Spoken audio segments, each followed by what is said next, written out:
Belakangan ini, di media sosial, terutama di YouTube, ramai diperbincangkan tentang seorang pranksters yang memberi bantuan kepada rakyat-rakyat kecil dan anak-anak jalanan.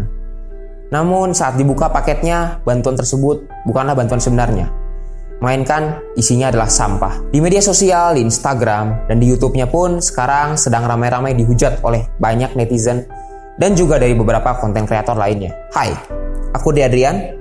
Sekarang kita jauhkan dulu masalah tersebut dan kita sekarang terfokus pada masalah yang namanya adalah prank. Menurut Wikipedia, prank adalah trik yang dilakukan pada seseorang untuk menyebabkan korban bingung, malu, atau yang paling parah, ketidaknyamanan. Garis bawahi ketidaknyamanan di sini. Jika ketidaknyamanan ini masih dalam konteks yang wajar dan tidak merendahkan orang lain, itu kembali lagi ke orang tersebut atau korban tersebut. Jika memang korban tersebut memang tidak nyaman dan memutuskan untuk pergi, ya itu adalah keputusan dari orang tersebut dan kita sebagai konten kreator prank harus menghargai keputusan orang tersebut atau konsekuensi lainnya. Namun apabila ketidaknyamanan tersebut sudah mengarah kepada pelecehan, kekerasan, apalagi menjual rasa kasihan orang lain, at least tidak menghargai orang tersebut, menurutku itu sudah tidak masuk dalam namanya kategori prank.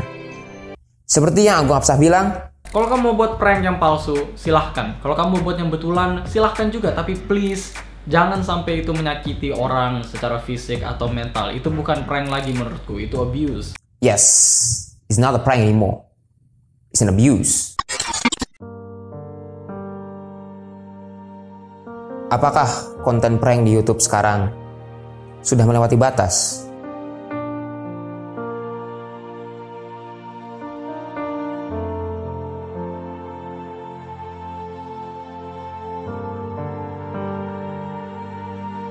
Well, aku masih nggak tahu jawabannya apa. Sekarang banyak sekali YouTubers dan content creators yang memang bergerak di bidang konten prank berlomba-lomba untuk menghilangkan esensi prank tersebut. Berlomba-lomba hanya untuk menaikkan engagement dari YouTube, hanya untuk menaikkan atau mencari views dari YouTube. Sedangkan prank yang didasari dengan konteks ini, esensinya semakin lama semakin pudar. Mereka membuat konten-konten yang tidak mengedukasi atau tidak menghibur.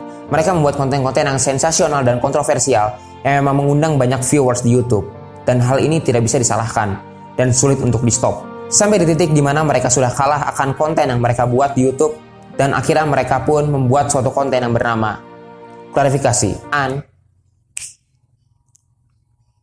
repeat. Ya, salah satu contohnya yaitu adalah konten prank yang sekarang sedang dibahas dan ramai diperbincangkan. Aku sini sudah mewawancari beberapa kreator Bandung terkait masalah yang sedang fenomenal sekarang dan yang kita bahas sekarang. Apakah konten prank ini harus menghilangkan esensi prank itu sendiri? Harus menjual rasa kasihan orang lain? Merendahkan orang lain? Inilah jawaban dari mereka. Jadi konten prank itu nggak perlu menciptakan hal yang sensasional, karena kalau kita ngelihat kayak acara TV Kanada ya, itu kan dia suka bikin konten prank yang ngerjain orang gitu. Tapi di satu sisi ketika dia udah selesai ngeprank kan dia ngasih tahu, ini lu masuk TV. Terus abis itu juga mereka di belakang ada kayak tanda tangan kontrak gitu loh, kayak kan. Jadi biar kalau misalkan ada apa-apa bisa dibilang dia juga bisa nuntut, dan kalau misalkan orang yang nuntut salah, TV juga bisa nuntut. Iya kan mau nama YouTuber, YouTuber teh jadi tercoreng bener teh. Tah gara-gara kos kieu teh. Matak mun rek ngeprank nu alus euy ulah nu kos kieu gitu. Yang bagus lah, intinya yang bagus kalau mau bikin video prank tuh yang ada berkonsep dan ada hal positif yang bisa kita ambil gitu loh. Buat aku sih nggak harus sih, karena prank tuh kan pada dasarnya cuma ngejailin doang, dan buat aku sendiri kayak kalau mau ngeprank tuh harusnya ada batasan-batasannya. Misalnya nggak boleh ngeganggu privasi orang gitu. Bahkan mungkin kalau di luar negeri gitu ya, secara masalah privasi ini mungkin nyentuh orang aja tuh itu udah ngeganggu privasinya dia gitu loh. Konten prank, ya kalau menurutku sih semua orang bebas bikin konten prank atau bikin konten apapun. Mau cari sensasi, cari ketenaran, cari popularitas, itu bebas semua orang. Bukan konten prank doang, semua konten kalau emang ya misalnya nggak mendidik atau nggak ada motivasi sama sekali, konten apapun itu setidaknya jangan merugikan orang lain gitu. Oke, untuk pertanyaan ini, berhubung channel gue Diko Project itu awal ngerintis channel dengan konten-konten prank, jadi menurut gue kalau sampai harus menciptakan hal-hal yang sensasional atau kontroversi ya, menurut gue sih nggak harus. Karena apa? Menurut gue waktu gue masih sering ngebuat prank dulu, esensi prank itu sendiri tuh kita ngelihat reaksi target kita ketika kita jahilin atau kita kerjain. Cukup reaksinya doang. Jadi kalau menurut gue buat bikin konten prank yang berbau sensasi, apalagi menjual rasa kasihan terutama rakyat kecil, menurut gue itu terlalu jahat sih. Menurut aku sendiri sih konten prank nggak segitu ya, nggak harus menciptakan hal yang sensasional terus menjual rasa kasihan ke korbannya gitu. Karena kalau misalnya udah seperti itu sih udah bukan prank lagi gitu. Jadi kayak menjual kemiskinan gitu, menurut saya udah bukan prank sih sebenarnya, udah di luar kata prank itu sendiri gitu. Banyak sekali orang-orang yang berkedok melakukan prank itu terkadang bertindak di luar batas mereka gitu. Mereka menggunakan kata-kata prank sebagai Tuhan yang melindungi mereka, bahwa ya ini gue cuma bercanda gitu. Gak usahlah kita merendahkan, apalagi kita sampai menjual rasa kasihan orang tersebut. It's not how it works. Bukan begitu caranya. Lalu aku menanyakan pertanyaan kedua, apakah konten prank, jika memang halnya seperti ini, apakah harus hilang dari peredaran, terutama di dalam dunia YouTube? Jadi kalau menurut gue, hilang dari peredaran konten prank tuh nggak harus, asalkan lu punya punya pemikiran untuk wah ini keterlaluan atau enggak buat dilakuin gitu sih. Konten berbau prank harus dihapuskan atau enggak, buat aku sih nggak usah ya, asalkan orang-orang yang ingin melakukannya tuh tahu batasan pranknya itu sendiri gitu.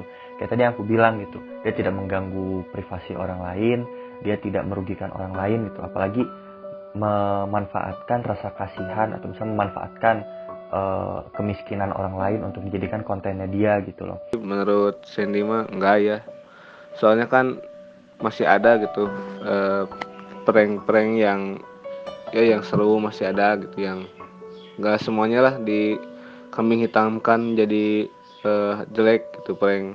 Memang sih ada yang banyak yang buruk juga, cuman nggak usah dihilangin juga lah, masih bisa dibenerin gitu. Nggak juga harus hilang dari peredaran, karena selama itu masih dalam konteks yang arti prank sesungguhnya gitu kan. Kalau prank itu kalau diterjemahkan ke bahasa Indonesia itu kan gurauan gitu.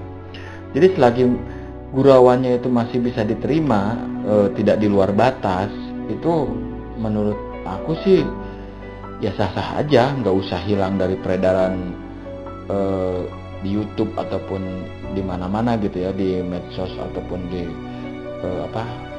platform apapun gitu. Konten prank yang kutip prank yang ngerugiin banyak orang itu wajib hilang dari peredaran, karena ya itu udah bukan manusiawi lagi. Kalau dari pendapat aku sih ya bebas-bebas aja, asalkan tidak melibatkan korban atau orang lain, dan ya semacam itulah pokoknya. Banyak dari mereka bilang bahwa konten prank sejatinya masih bisa tetap ada di YouTube, selama memang hal itu tidak merugikan orang lain dan juga masih masuk ke dalam esensi prank itu sendiri. Jadi apakah harus hilang dari peredaran? Nah sekarang gua tanya balik, menurut lo masih pantas nggak prank saat ini untuk berada di peredaran gitu loh? Kalau gue sih orangnya simpel-simpel aja. Kalau misalnya menurut gue bermanfaat, ya udah silahkan. Apakah prank ini bermanfaat? Ask yourself. Tanya diri kalian sendiri. Prank itu sejatinya merupakan konten yang menghibur, walaupun bukan konten yang informatif ataupun edukatif. Setidaknya bagi para penikmat YouTube, konten prank merupakan konten yang bisa membuat kita tertawa, membuat kita bingung, atau at least menghibur kita. It's for entertainment purpose only. Tapi, jika memang konten prank ini sudah sangat jauh dan salah dipersepsikan oleh orang-orang, terutama konten kreator di YouTube, lebih baik konten tersebut jangan pernah ada di YouTube. Karena yang seperti aku bilang di awal, it's not a prank, it's an abuse. Banyak sekali konten kreator di Indonesia maupun di luar negeri yang membuat konten prank tanpa harus menjelekkan orang lain. Banyak sekali konten kreator di Indonesia seperti Brandon Ken, David Beat, dan masih banyak lagi yang membuat konten prank tapi tidak harus menjatuhkan orang lain. Namun sejatinya, hal ini kembali kepada pribadi masing-masing. Dalam konteks ini, terutama dalam dunia YouTube dan konten kreator, kita ingin dikenal luas oleh masyarakat, oleh penonton kita sendiri, sebagai konten kreator yang menghasilkan karya atau menghasilkan video seperti apa. Seperti yang Bayuska katakan. Lek kon inspiratif, gawe video yang mengedukasi, berbagi ilmu, lucu menghibur, wong-wong bakal eling karo kepinteranmu. Lek kon wedok, ayu, susumu gede, gawe video sing nonjolno gimmick susumu, ya wong-wong bakal eling karo susumu. Lek kon keminter, pura-pura iso, padahal gak iso, gawe video klip rap tapi isinya dislike to, ya wong-wong bakal eling karo goblokmu. Terima kasih Bayuska atas videonya. Sekarang it's all yours, creators. Kita tidak harus membuat konten yang mengedukasi. Setidaknya kita membuat konten yang informatif. Kita tidak harus membuat konten yang penuh informasi. Setidaknya kita bisa membuat konten yang menghibur dengan cara tidak merendahkan orang lain, apalagi menjual rasa kasihan orang lain. I'm Bradian, Second Leader. See you on the other side.